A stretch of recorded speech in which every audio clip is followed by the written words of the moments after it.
Assalamualaikum warahmatullahi wabarakatuh. Alhamdulillahirabbil alamin wassalatu wassalamu ala asrofil mursalin wa ala alihi wa sahbihi ajmain. Amma ba'du.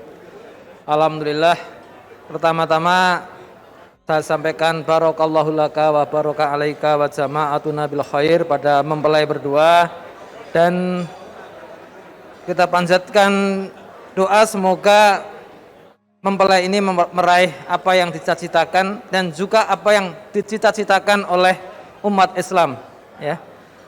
Boleh jadi nanti merekalah yang menjadi wasilah, ya, ditaklukkannya kota Roma, karena kota Konstantinopel sudah ditaklukkan, ya. Nah, saudara-saudara sekalian, ini saya ditembak nih, ya, tembak untuk menyampaikan nasihat kepada mempelai, ya.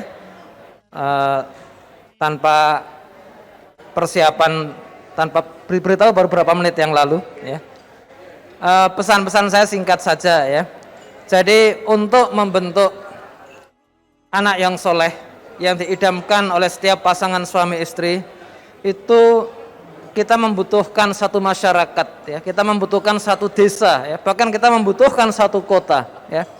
Karena di rumah barangkali orang tuanya bisa mendidik dan membentengi dari pengaruh-pengaruh buruk, ya, tetapi tentu saja itu tidak cukup, tidak mencukupi sekali, ya. Suatu ketika tentu mereka akan terkait kehidupannya dengan apa yang ada di kota itu, ya. Gampangannya saja, kalau misalnya satu rumah itu tersambung dengan listrik, ya, dengan listrik PLN, ya. Itu kalau kota itu ada gangguan, ya, PLN-nya mati, maka berantai itu, ya, gangguan terhadap rumah tangga itu, ya. Demikian juga kalau misalnya angkutan sampah terhenti, ya, kita tinggal di perkotaan tidak mungkin tanpa angkutan sampah. Ya mungkin sampah bisa lah kalau kita punya halaman, ya, kita masukkan ke sebuah lubang, kita tutup dengan tanah, ya, atau kita olah jadi biokompos, mungkin bisa. Tetapi tentu saja tidak semua bisa dibegitukan, ya. Kita tinggal di perkotaan, kita menggunakan barang-barang pabrik, barang-barang industri, ada bungkusnya, ya. Kalau dibiarkan berminggu-minggu, berbulan-bulan tidak diangkut oleh angkutan sampah, tentu saja akan menjadi masalah, ya. Oleh sebab itu benar peribahasa tadi bahwa tegaknya sebuah rumah tangga dan munculnya anak-anak soleh solihah dalam rumah tangga itu tidak hanya tergantung pada sepasang suami istri itu, tapi juga pada kota di mana mereka tinggal. Oleh sebab itu saya pernah berangan-angan, ya, bahwa mestinya di negeri kaum muslimin termasuk di Indonesia itu sekolah yang mestinya paling banyak ada itu adalah sekolah tinggi ilmu rumah tangga, ya. Kenapa? Karena kita melihat banyak sekali anak-anak kaum muslimin, ya, wanita-wanita kaum muslimin yang sekolah yang canggih-canggih, ya. Karena memang itu mereka memiliki bakat untuk itu, ya. Ada yang sekolah kedokteran, ada yang sekolah nuklir, ada yang sekolah ekonomi sekarang banyak itu, ya, jurusan yang sangat futuristik, ya. Generasi milenial sekolahnya futuristik semua.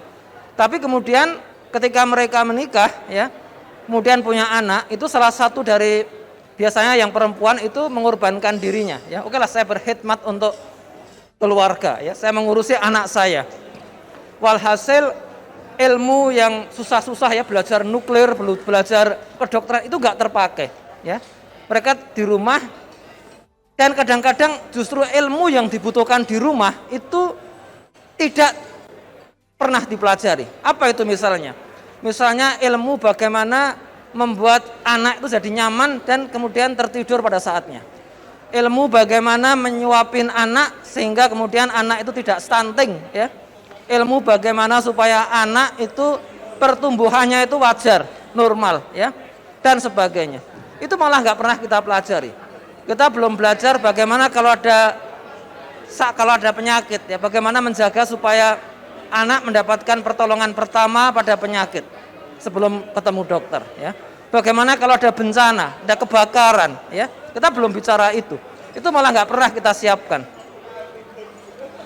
Sementara masyarakat ini membutuhkan sebenarnya, ya, masyarakat membutuhkan berbagai ilmu, termasuk di rumah tangga.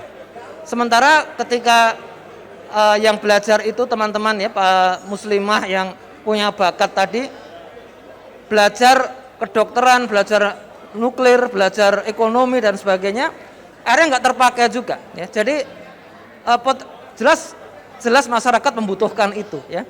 Masyarakat kadang-kadang berangan-angan kalau ada perempuan yang sakit, perempuan muslimah yang sakit, dia diperiksa oleh dokter perempuan. Tetapi nanti ternyata perempuan yang jadi dokter ternyata tidak sanggup juga, ya. Dia masih harus bekerja, masih harus ngurusin keluarga, ya. Apalagi kalau ngambil spesialis sangat berat itu, ya. Dokter kandungan itu, ya, obsgin itu dokter yang paling berat karena orang mau melahirkan tuh nggak kenal waktu. Kadang jam 2 pagi, ya, kadang jam kapan saja, nggak kenal waktu, berat sekali. Walhasil akhirnya yang paling banyak itu ya dokter kandungan laki-laki akhirnya, ya. Nah, makanya saya tadi berangan-angan mestinya ada tuh sekolah tinggi ilmu rumah tangga. Jadi orang-orang yang kemudian jadi ibu rumah tangga itu pendidikannya juga ada lah, mumpuni juga, setara S1 juga begitu. Nah, sekarang belum ada. Ya mungkin ini karena pasangannya dari Insan Tama, ini mudah-mudahan Insan Tama suatu hari nanti, ya, bisa mewujudkan, ya, ada tadi, ya, household college, ya. Mungkin ini saja, ya, sambutan saya, tausiah saya. Jadi sangat banyak ilmu yang harus dimiliki oleh pasangan suami istri, ya, dan untuk itulah mereka harus bersabar. Menikah itu adalah ibadah yang paling lama karena tidak pernah ada akhirnya, ya, sepanjang hayat, ya. Mudah-mudahan pasangan suami istri yang menikah hari ini menjadi pasangan yang langgeng, pasangan yang selalu dalam ketaatan kepada Allah, pasangan yang selalu bertambah pahalanya setiap hari, bertambah ilmunya setiap hari, bertambah manfaatnya ke sesama setiap hari. Demikianlah, kurang lebihnya mohon maaf. Billahi taufiq wal hidayah. Wassalamualaikum warahmatullahi wabarakatuh.